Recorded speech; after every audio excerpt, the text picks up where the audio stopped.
We are covering a critical strategic decision for the AFOQT, when and when not to retake the exam.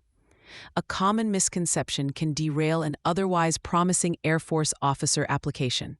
As of a policy change in March 2021, the Air Force now uses a super scoring system for the AFOQT. This means your official record will be your best composite score from any test attempt.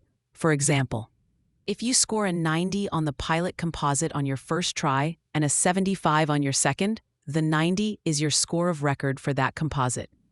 This is a significant change from the old policy where only the most recent scores were considered.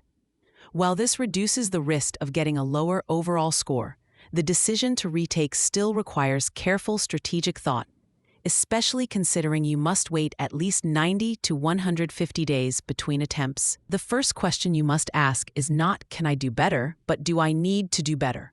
The minimum qualifying scores, such as 15 on the verbal composite and 10 on the quantitative composite, are just the floor.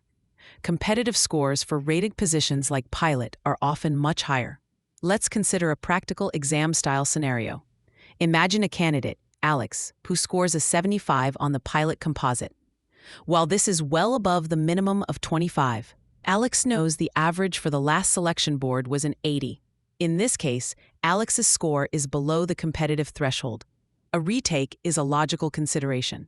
However, if another candidate, Taylor, scored an 82, chasing a few extra points to get to an 85 might not be the best use of time.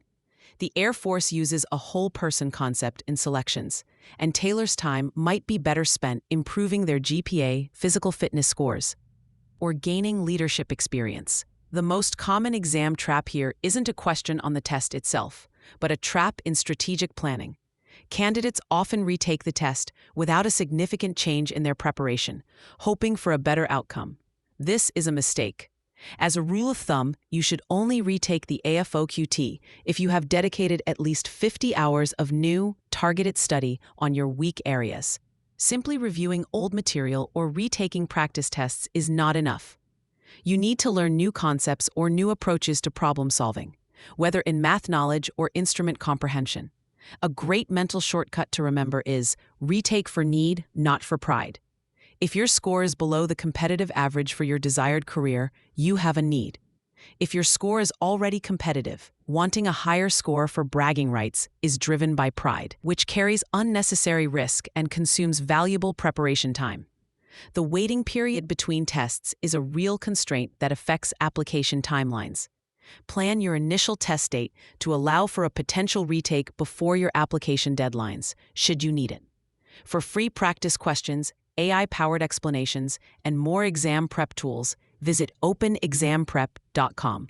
That's openexamprep, all one word, .com.